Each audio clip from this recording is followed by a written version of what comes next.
Happy morning, I'm Paige, and this is the Happy Kitchen, where anyone can be a great cook. And the one thing that I love more than amazing gluten-free food is amazing coffee. And I'm excited today to share with you some coffee recipes using the Breville Bambino Plus and the Breville Dose Control Pro, including a copycat recipe for the new Starbucks brown sugar shaken espresso oat milk latte. And it's a long name, but it's pretty simple to make, and I'm excited to share that recipe with you guys today. I'm also going to show you some other coffee recipes that you can make with these machines. But disclaimer, before we get started, I am not a barista. I am not a professional. I have not been trained. I'm just a home cook who loves good coffee, and the main reason why we got this machine is because it's super easy to use and it's kind of foolproof a little bit, and anybody can do it. So for the internet people out there who have said that I'm doing it wrong, I never said I was perfect, and I'm open to learning, but that's the reason why we got this machine, because you don't have to be perfect in order for it to come out amazing still, and it might not be like the perfect shot, but it tastes good and I'm okay with it. So if you're okay with that, you can keep watching, and I'm going to share with some recipes. And if you're looking for like a barista to show you how to pull a really amazing shot out of this machine, I'm not your girl. Okay, let's get started.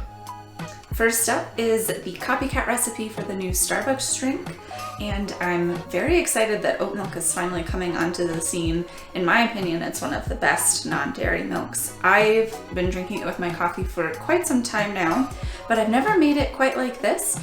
And the first thing that you're going to need to do is make a brown sugar simple syrup. I made mine a few days ago, and I've been testing out how to make an assembled drink.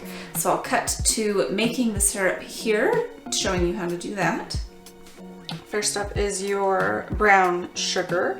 You're going to do a cup. To make a full recipe, you can do half a cup and do half a recipe. I'm just going to do 2 half cups.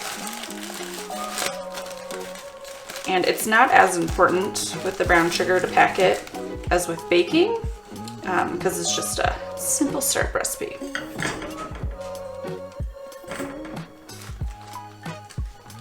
Equal parts sugar and water, so a cup of sugar and a cup of water, or half a cup and half a cup. All right, I've got my whisk ready, and I'm gonna put this on about medium heat. I don't want it to get too hot too quickly.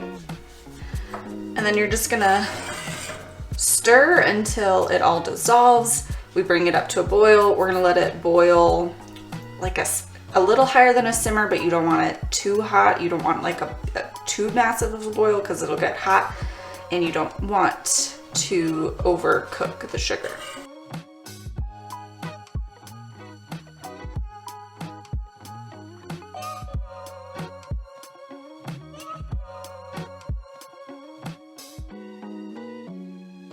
All right, I think that's just about good. I don't want it too thick, because if it's a little bit thinner, it'll dissolve easier into the espresso. So I'm going to turn off the heat, and I'm going to let it sit for just a minute. I want it to cool off just a little bit. I'm going to add some vanilla, and then I'll pour it into my jar. I don't want it too hot when I'm doing either of those things. Because I'm on a gas stove, my heat cut much faster. If you're on like an electric stove, it's gonna take a little bit longer for you to have this come down. So I would move it off of the burner that it was on.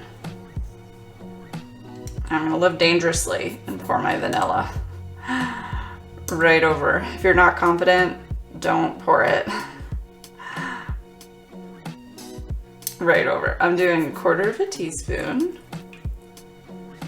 I'm just gonna whisk it together. All right, now I'm gonna pour it into a jar, a mason jar that has a lid.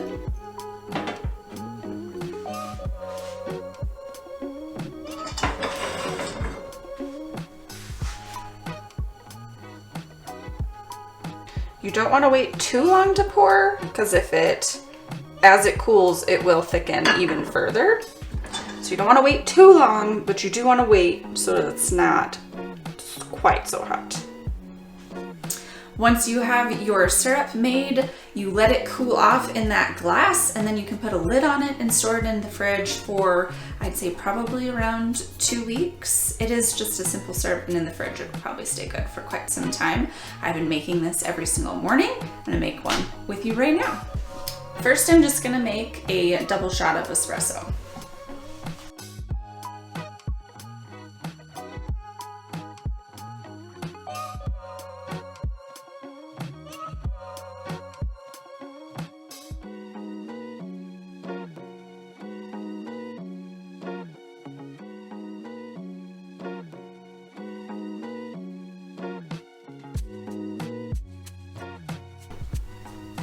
Now that we have our double shot of espresso, we're gonna put the simple syrup in while it's still hot, because the simple syrup is cold in the fridge, and this is gonna help it combine. So you can see it's thickened up quite a bit since it's been in the fridge, and it is a syrup. I'm gonna do, because I'm doing a double shot, I'm gonna do 2 teaspoons in here, and that doesn't make it super sweet, so you can obviously, when you're making it home, adjust to how you like it.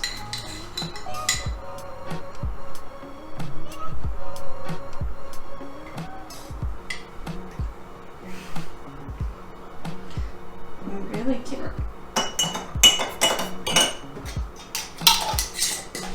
Next, I'm gonna put some ice in here, put a lid on this mason jar, and shake it up.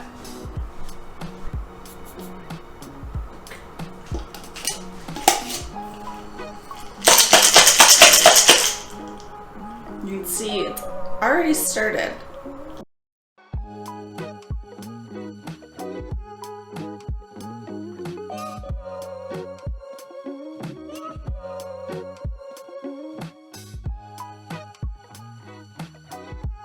Next, you want to shake your oat milk. Oatly is my favorite. It's a little more on the expensive side, kind of all oat milk is. But if you think about how much a Starbucks grande is versus one of these, where you can make multiples for like probably a week and a half, it's worth it.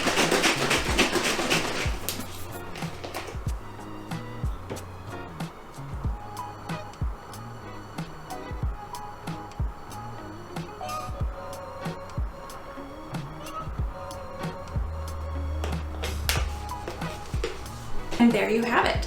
This is very delicious. I've been enjoying it every single morning as a treat this week, experimenting, making sure that I got it just right for you guys. Starbucks does put a little bit of brown sugar on the top, but I drink all my coffees with a straw anyways, and I don't want to add more sugar since I already added a simple syrup. You can top it off with a little bit if you want to create the full experience of a copycat of the Starbucks coffee. This uses a brown sugar simple syrup, and I found that making a simple syrup at home works really well and is cost effective for making delicious drinks at home. So the same thing that I did with the brown sugar, you can do with a white sugar, and you can flavor that with whatever you want. You can do vanilla just like we did, or if you want to, you can put some cinnamon in there, or nutmeg, or any of those kinds of flavors using your spices, and mix that in the very end. I have also used agave and honey to sweeten all of my drinks, and those are really good as well. So what we've made here today is essentially a latte, and you can also make milk lattes with this machine. And so if you want to make an iced latte, you would do exactly what we did today. You would brew your espresso, add whatever sugar or flavorings that you would like into the espresso, and then add your ice, and then you would add your milk. So you can use whatever kind of milk that you want, and adding that much milk would make it a latte. Now, most mornings I make an iced americano, but the same thing goes for a hot americano. So I brew my espresso and I put ice over it, and then I just top it with water, and I make a simple iced americano unsweetened. If you want to add sweetener, you would do it just like we did before, add it in with the hot espresso, put your ice and then your water. And then if you want to make a hot americano, you would heat up some water on the stove or use, you know, a little countertop water heater. You would brew your espresso, put in whatever sweetener that you would want, or just leave it plain and pour your hot water over the top.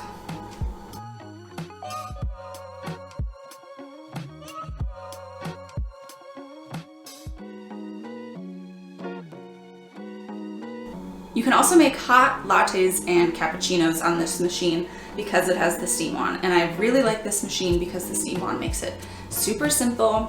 So if you want to make a latte, you would brew your espresso and then you would steam your milk in the steam mug. And you can use regular milk, oat milk, any kind of milk that you would like. The regular milk is going to steam better. They do make oat milks that are like barista friendly, and those do foam a little bit better, and I get them sometimes, but most of the time I opt for the bigger bottles of regular oat milk because I find that it's really not too different, and even though it doesn't create a lot of foam, it still tastes just as good. So you would brew your espresso, steam your milk, and then you would put whatever sweetener you want in your espresso and pour your steamed milk over the top of your espresso, and that would make a hot latte. That's the basics of different kinds of coffee that you can make with this Breville Bambino Plus espresso machine. I hope that you see that you can kind of customize it and do it however you want. And if it tastes good to you, that's what matters. And I hope you enjoyed. If you have any questions for me, leave them in the comments down below. I hope this helped. And if you have any specific like requests for videos, or if you have anything specific you want me to make on this machine and film it, just let me know in the comments down below. I'd be happy to help. Thank you so much for watching. I hope you have a happy day.